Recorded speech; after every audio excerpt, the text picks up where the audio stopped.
So Ultra Paint. Okay, so there we get started.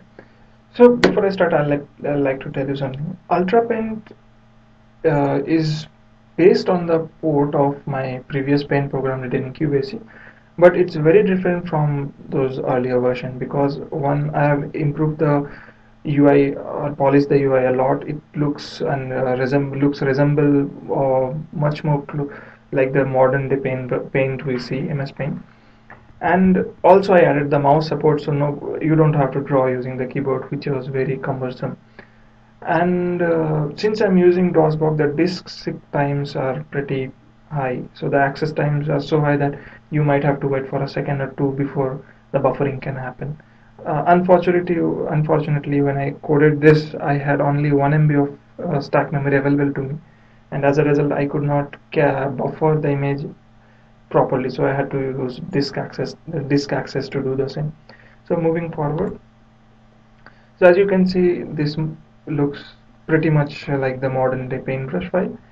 So you have file, edit, tools and help, and the standards tool set, color, foreground, background, color, and a small row and column indicator. So the first foremost thing, I didn't use any windowing toolkit to develop this. The menu system that you are seeing, file, edit, tools, help, was developed from scratch. It was like a drop down menu class. So I would just say, give me a drop down menu class with this many of six entries: new, open, save as, delete, quit. It would automatically generate the logic and all the stuff required to display this, and it will give me back a pointer, an object which I could embed into my final GUI, and the drawing and everything would be handled by that object itself. So it was pretty generic piece of code. And this tool set, these icons are very much similar to the icons that I showed you in the main screen. They are also small files, text files, in which I have written 1078 and all those numbers in rows and columns, so that when converted to pixels and 178 are basically colors, yeah, you will get these nice pictures. So okay, moving forward, if I let me browse through the menu. So file has new, open, save as, delete and quit.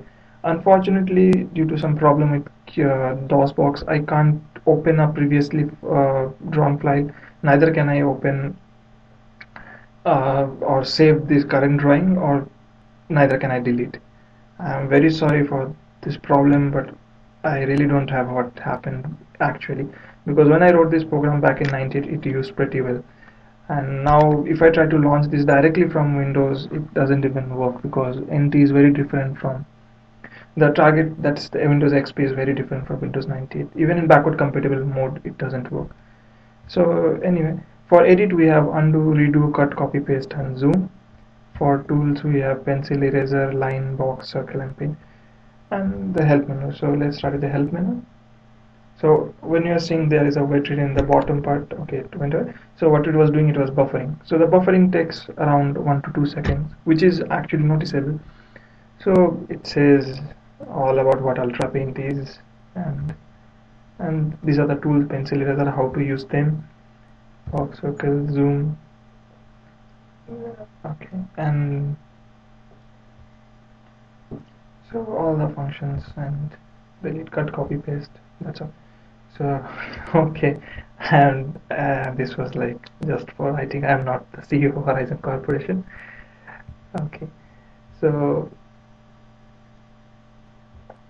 the about is more or less the same information in a precise, concise manner. It's Ultra Paint, and the copyright information and all those stuff. So if you can see these dialog boxes are also generated by some custom classes that I wrote, the class dialog box. So it will ask what kind of dialog box is it. Is it a yes no confirmation dialog box, or a normal dialog box, or an information box, or alert box, and you just supply this text and it will nicely draw it and provide the buttons. One feature I like to say, compared to Java Abstract Swing or AWT, unlike Java, C, at least TurboC doesn't have a native support for the threads. So even though I am writing all the objects and everything, what is happening is actually everything is running from inside a very big while for very big while true loop, and each action and the action captures are embedded in the while loop. So maybe it's not, it can't be used like a library as such, but still I think it was a good effort on my part. So let's get started. So I select the drawing toolkit. It will again buffer and take some time. Okay, so buffered and then reloading the image. So I can just press my left mouse button and start drawing. I can draw anything. I'll try to draw a closed loop. Okay, then I can take this spray can.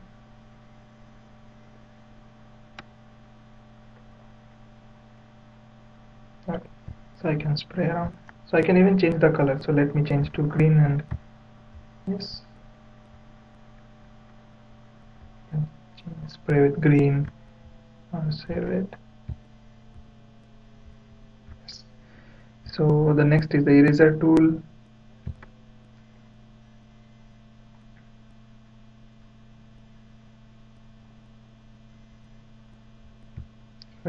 Standard feature set. So there is the line tool. Let me draw some lines.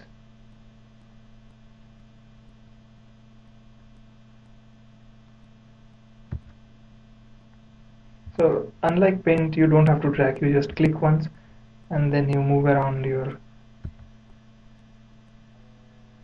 yes, that's it. So there's the line. So if I want to flood fill, so this is the flood fill, but let me try to flood fill this closed loop.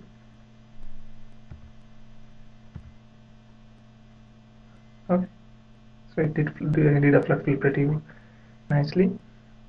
Okay, then this empty box.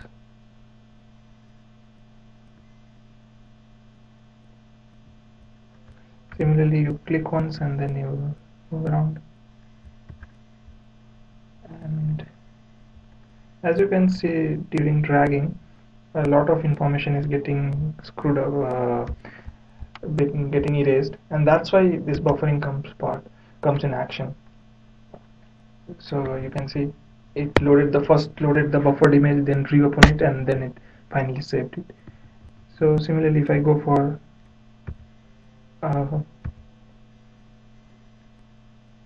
filled box,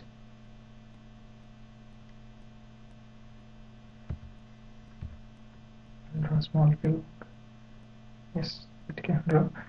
And similarly, the circle, the triangle, and zoom. So if I give a zoom command, so what it does, it removes everything and it just shows the picture without any tool. Pressing. Okay.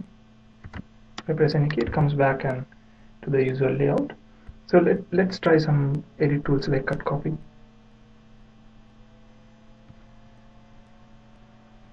So edit. If I want to undo, I think the filled box will get erased. Okay, I did one more action, that was zoom action. Okay, let me do one thing. So this is buffer 1 as it's saving now, and once I draw, this will be buffer 2. And now if I say undo, yes, it just undoes the last action. Okay, so moving ahead, undo it. Okay, the cut copy paste. Okay, so we can do a cut. So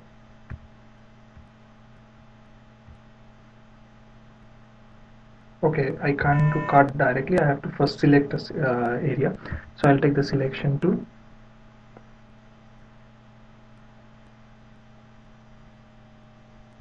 And say I want. So you click once and then move around your box. So I have selected this area. Okay, so now I say cut.